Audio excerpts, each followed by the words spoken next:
tudo bem, se tudo der certo, está gravando, o áudio está ok, eu testei antes, né, que temos traumas aqui de gravação aí, de áudios que não foram gravados, depois ter que fazer vídeo tudo de novo, enfim, né, mas esse é o momento que o editor vai lá e coloca o quê? O vídeo em preto e branco para te chamar a sua atenção, entendeu? Do meme da Luísa aqui, para você querer continuar assistindo esse vídeo. Pois é, por quê? Porque às vezes você começa, sai, né, e aí é ruim pro nosso engajamento, não é legal. Mas enfim, o tema que a gente vai falar aqui é muito interessante, então você tem que ficar até o final desse vídeo. Mas antes, não se esqueça de se inscrever no canal, ativar o sininho para você receber as notificações dos próximos conteúdos que vão sendo postados e também compartilhar com as pessoas, compartilhar com seus amigos. Isso é super importante, gente. Gosto de brincar que assim, é como você, por exemplo, ir ao mercado e encontrar um suco assim, sei lá, um suco de laranja que você fala, nossa, esse daqui é muito bom, as pessoas têm que experimentar, porque ele é diferenciado, assim, é um suco maravilhoso. Você naturalmente vai compartilhar para as pessoas porque você quer que elas tenham acesso a uma coisa que você acha que é de qualidade. Então assim, você vai querer compartilhar e dar recomendação. E aí eu espero também que consiga fazer com que esse conteúdo você tenha o estímulo de compartilhar e fale assim, não, eu acho que eu vou enviar para as pessoas também, porque, meu, é legal, esse conteúdo tá bacana. Então isso é um indicador super importante para mim. Mas qualquer coisa também, deixa nos comentários seu feedback, assim, tanto positivo quanto de construção, um feedback construtivo, quer dizer, poxa, você acha que poderia melhorar nesse ponto, naquele? Deixa nos comentários que isso é super importante pra gente crescer e melhorar cada vez mais o canal também. E por último, não deixa de colocar o seu like aí no vídeo, pelo amor de Deus, não deixa de colocar seu like. Se você entrou aqui, provavelmente que você já curtiu o tema, então deixa o seu like aí, deixa o seu like que não custa nada, rapidinho e faz muita diferença pra gente, tá bom? Mas sem mais delongas, sem mais enrolação, vamos para o tema desse vídeo, que é o quê? Falar a respeito dessa questão dos bancos, porque assim, gente, quando a gente vê taxa de juros mais alta, a gente fala assim, nossa, o banco deve estar se dando bem pra caramba, tá se dando muito bem, por quê? Porque, nossa, né, taxa de juros alta, se o banco tá emprestando dinheiro, ele pode emprestar por um preço muito mais caro, já que juros são o preço do dinheiro ao longo do tempo. Então, pensando tudo isso, pessoas já pensam que em momento de juros altos, banco não tem erro, né? Sempre se dá bem. Mas não é bem isso que acontece. Se vocês forem ver algumas notícias ali do ano de 2023, do ano passado, com o setor bancário, né, principalmente quem acompanhava o mercado de ações, pode ter visto isso já há um tempinho, mas vou mostrar para todo mundo.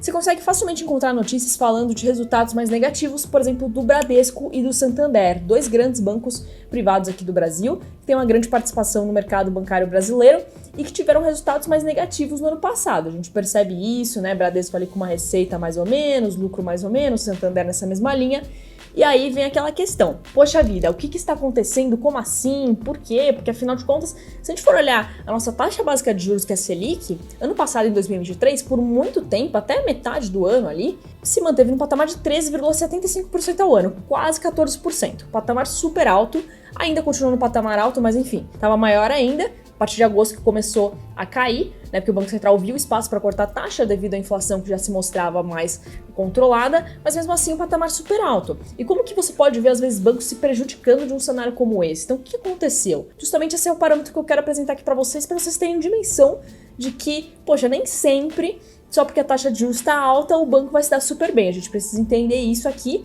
e lembrar da lógica do depende, certo, gente? Na verdade, é uma coisa assim que as pessoas às vezes acham que querem me matar quando eu começo a falar de depende, assim. Também sou estudante de economia, né? A gente aprende logo no primeiro semestre que você tem que partir do depende, pra você pensar um pouquinho também pra responder. Mas assim, geralmente essa resposta se encaixa em muitas perguntas. E por quê? Porque, gente, assim, o depende, ele mostra justamente que você pode ter inúmeras situações a depender do cenário, certo? E é justamente isso que a gente vê aqui. Para cada banco, para cada instituição em si, para cada empresa, pode acontecer alguma coisa, tá? Então pode ter, sim, um banco que se deu super bem, mesmo no patamar de juros altos ou baixos, pode ter outro banco que no patamar de juros baixos se deu mal, nos juros altos também, enfim, isso depende da situação do banco em si, da operação dele, então é isso que eu quero apresentar para vocês, por isso que eu trago tanto essa coisa do depende, porque se a gente sempre fixa que não, juro alto, o banco sempre se dá bem, sempre é muito forte, porque aí não dá espaço para nenhuma coisinha diferente, então o depende é melhor, tá? Mas vamos lá, basicamente então, o que a gente precisa entender aqui, gente? Primeiramente é o seguinte, né? A gente tem que entender o seguinte,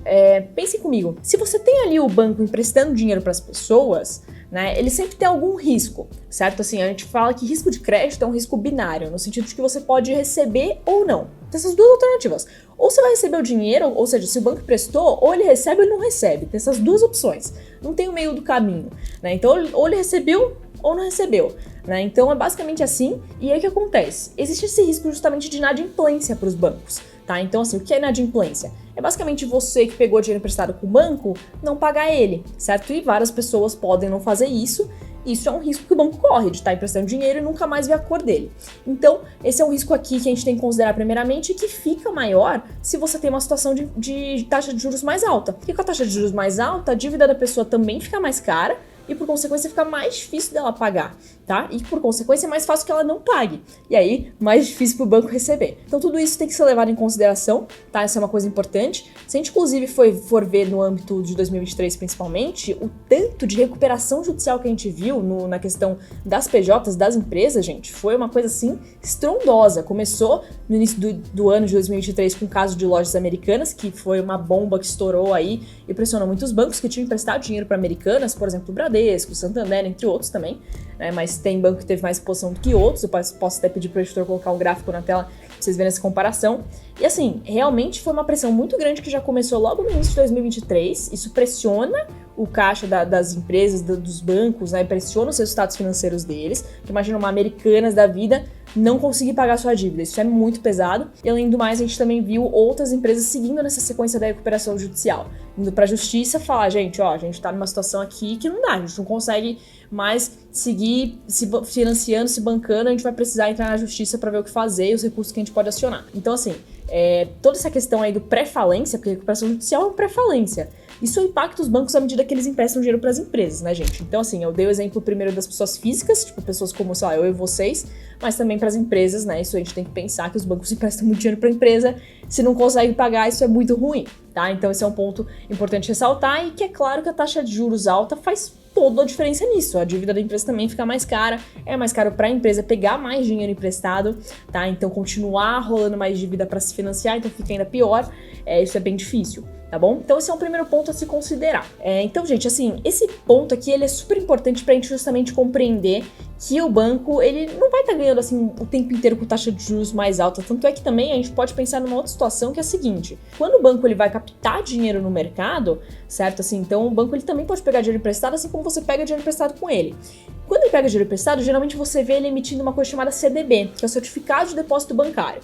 Um investimento no qual você empresta dinheiro para o banco e recebe juros em troca. Muito desses CDBs, por exemplo, sei lá, você pode entrar no Itaú e ver lá o CDB do Itaú que rende 100% de CDI. Ele vai te pagar 100% da taxa CDI, que é super próxima da Selic, tá? Então o CDI tá ali, sei lá, se a Selic tá em 11,75, o CDI deve estar em 11,65. Ele fica 0,1 abaixo da Selic, tá? É um padrão assim. Então, você vê que eles andam muito lado a lado, e quanto maior a Selic, maior o CDI também, e por consequência fica mais caro pro banco pegar dinheiro emprestado também, né, gente? Porque se você tá emprestando dinheiro para ele a essa taxa que tá maior, ele vai ter que te pagar mais para pegar seu dinheiro emprestado, é o combinado que foi estabelecido. Claro que ele pega dinheiro emprestado no mercado numa taxa pós-fixada, então assim, o CDI e a Selic eles podem ir mudando ao longo do tempo, né, por isso que é pós-fixada, porque depois de um período que você vê quanto que acumulou, e ao mesmo tempo ele também empresta geralmente por taxas pré-fixadas, pré-estabelecidas, sei lá, de 13% ao ano, 14% ao ano, não sei quantos por cento ao ano, que ele já sabe quanto ele vai ganhar. Ou de 300% ao ano, ou mais, se for tipo um cartão de crédito da vida, cheque especial e assim por diante. Então, quando a gente tem essa realidade, a gente vê que, é claro que pro banco, quando ele tá pegando dinheiro emprestado com uma taxa de pós-fixada maior,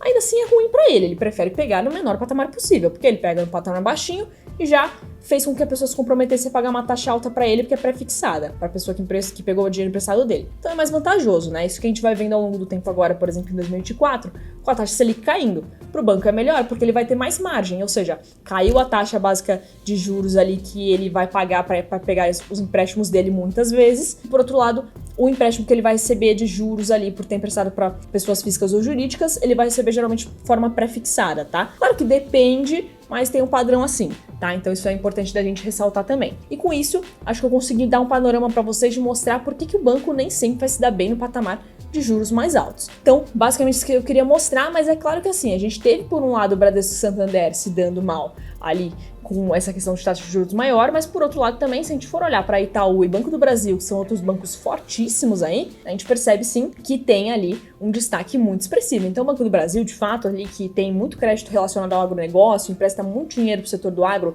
que recebe muito, circula demais, né? Faz com que circule muito a nossa economia, é importantíssimo pro PIB, eles têm muito dinheiro. Então, assim, você emprestar dinheiro para esse tipo de setor, dificilmente você vai se dar muito mal, né? O Banco do Brasil, pelo menos, construiu uma carteira de crédito que a gente fala, ou seja, emprestou ali ali pro setor do agronegócio muito bem, entre outras operações também muito boas para eles. E fora que o Itaú também é outro player de muita qualidade. Se vocês forem ver a opinião de analistas do mercado financeiro, até falando sobre as ações de Itaú e tudo mais, né, o YouTube 4 e tal, você vai ver que tem um padrão ali de falarem que é um player de muita qualidade, que tem uma performance muito boa. Então, assim, poxa, dono de parte da Avenue, comprou a Avenue, né, uma parte dela. Tudo bem, tinha comprado uma parte da XP, vendeu também, mas enfim. O Itaú é gigante, assim, tem operações ali muito significativas, então, de fato, tem muita qualidade e não está sofrendo tanto com inadimplência quanto os outros bancos, né? Teve uma taxa de inadimplência menor e isso faz diferença no resultado também, tá bom, gente? Se vocês tiverem dúvidas a respeito desse tema, só deixar aqui nos comentários. Nos vemos nos próximos vídeos.